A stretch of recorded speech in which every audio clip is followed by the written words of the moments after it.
मैं बुंदेली हकीकत से गोवर्धन पाल। मैं अभी इस वक्त जबलपुर में मौजूद हूँ। हमारे साथ में राष्ट्रीय संगठन महामंत्री राजेश श्रीपाल जी हैं। सबसे पहले हमारे बुंदेली हकीकत में आपका स्वागत है। बहुत बहुत धन्यवाद गोवर्धन भाई। मैं बुंदेली आपके चैनल को जो है मेरी ओर से बहुत बहुत शुभकामनाएं देता हूं, और आपको भी जो है प्रदेश अध्यक्ष माननीय संतोष पाल जी द्वारा जो इस प्रदेश का मीडिया प्रभारी नियुक्त किया गया है, इसके लिए मैं आपको बहुत बहुत शुभकामनाएं प्रदान करता हूँ। जो सर हमारे मध्य प्रदेश में बहुत से संगठन चल रहे हैं, जैसे अखिल भारतीय पाल महासभा, पाल सेना, अखिल भारतीय गड़रिया महासभा बनाने की क्या वजह थी?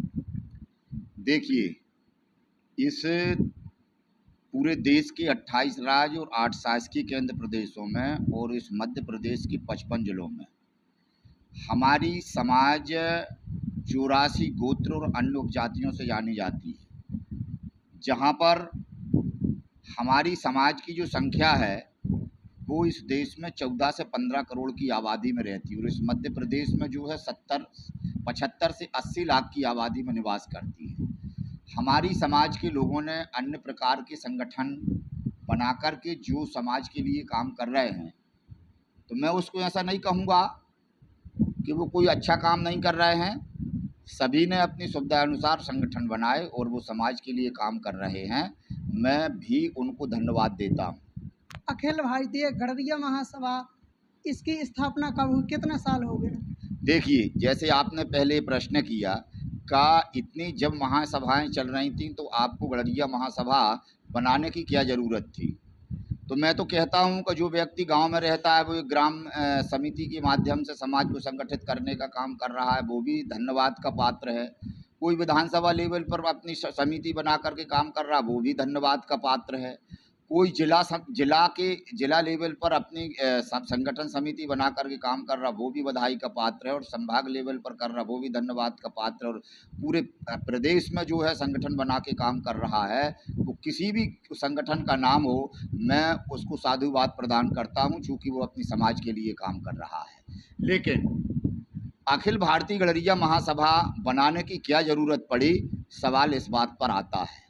देखिए, मैं आपसे ये बताना चाहता हूँ कि हमारे देश में अन्य उपजातियों से और अन्य गोत्रों से ये समाज जानी जाती है जिन्होंने अन्य संगठन बना करके अपनी समाज के लिए काम किए हैं। लेकिन सवाल ये आता है कि अगर हम अन्य फिरकों में बटे रहेंगे और इसी प्रकार से अलग अलग संगठनों को हम चलाएंगे तो इस देश को हमारी वो एकता दिखाई नहीं देगी।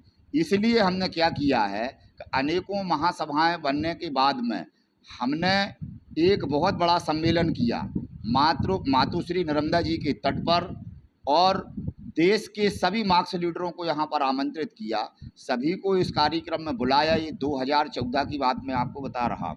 2014 में अपनी गड़रिया समाज के द्वारा नर्मदा जी के पावन तट पर नर्मदा जी का महाकुंभ अपनी समाज के द्वारा करवाया गया था, जिसमें परिक्रमा पथ संकल्प यात्रा ईश्वर का संदेश लेकर के एक रथ चलाया गया था, भगवान शंकर का और लोक माता देवी अहिल्याबाई होलकर का संदेश लेकर के, स्वच्छता अभियान को लेकर के, नशा मुक्ति अभियान को लेकर के, और शिक्षा अभियान को लेकर के। तो वो रथ पूरे 2 महीना चला था। मध्य प्रदेश के सभी जिलों में वो रथ गया और सभी समाज के स्वजाति बंधुओं को इकट्ठा किया, और हमारे जबलपुर ज़िले के सभी जो हमारे यहाँ के बड़े जो समाज सेवी थे, पूरे देश में जाकर के समाज को आमंत्रित किया, और महाकुंभ यहाँ आयोजन हुआ। और उस महाकुंभ में जो है एक प्रस्ताव आया कि हमारी जो समाज है अन्य संगठनों से जानी जाती है, ऐसा कौन सा संगठन यहाँ पर बने जिसके माध्यम से सारी समाज एक बैनर तले, एक झंडा के तले जो है काम कर सके। तो उस पर सवाल ये आया कि एक ऐसा प्लेटफार्म है राष्ट्र समर्था पुण्य श्लोक लोक माता देवी अहिल्याबाई होलकर, जिनको हमारी सभी संगठन, हमारे सभी उपजातियाँ उनको जो है अपना स्तंभ मानते हैं और उनको अपना प्लेटफार्म मानते हैं। सो ऐसा कोई संगठन हमको बनाना चाहिए जिसमें हमारे सारे संगठन काम करें, जिसमें किसी को कोई इतराज़ ना हो। इसीलिए सर्वसहमति से माँ नर्मदा के पावन तट तिलवारा घाट जबलपुर की इस पावन धरती पर अखिल भारतीय गड़रिया महासभा का जो है संगठन का निर्माण करवाया गया। गड़रिया शब्द से किसी को कोई इतराज़ नहीं थी, चूँकि गड़रिया हमारी मुख्य मूल जाति है। हम अन्य उपजातियों से जाने जाते हैं, लेकिन गड़रिया हमारी मूल जाति है। सो प्रस्ताव आया कि गड़रिया संगठन से अगर कोई ऐसा संगठन बनाया जाता है जिससे हमको काम करने में किसी प्रकार की कोई इतराज़ी नहीं होगी। मध्य प्रदेश में अखिल भारतीय गड़रिया महासभा के 55 जिलों में जिला अध्यक्ष नियुक्त किए गए हैं। आने वाले 2028 में विधानसभा का चुनाव है, इसमें आप क्या कहना चाहेंगे? कहीं से जिला अध्यक्ष को चुनाव लड़वाएंगे? देखिए, हमारा ये प्रयास है कि हम 2028 में हमने सरकार से ये मांग रखी है, और हम सिर्फ एक पार्टी की बात नहीं करेंगे। वो किसी भी पार्टी की, कोई भी पार्टी हो, जो भी पार्टी हमारी समाज के स्वजाति बंधुओं को टिकट देगी, हम उसका समर्थन करेंगे। और हम तो 55 जिलों में जो है, मध्य प्रदेश के 55 जिलों में और 230 विधानसभाएं हैं, अपनी समाज के स्वजाति बंधुओं से भी हमने कहा है कि आप कमर कसिए, मैदान में आइए। और हमारा जो अखिल भारतीय गड़रिया महासभा संगठन है, मध्य प्रदेश के 55 जिलों में काम कर रहा है। हम जिलाध्यक्षों को भी चुनाव लड़ाएंगे, प्रदेश के पदाधिकारियों को भी चुनाव लड़ाएंगे, और इस मध्य प्रदेश में अगर कोई राष्ट्रीय टीम का हमारा कोई पदाधिकारी है तो उसको भी चुनाव लड़ाएंगे, और विधानसभा लेवल का अगर हमारा पदाधिकारी तो उसको भी हम चुनाव लड़ाएंगे। जो पार्टी हमारे भाई को, हमारी समाज के व्यक्ति को टिकट देगी, हम उसका समर्थन करेंगे।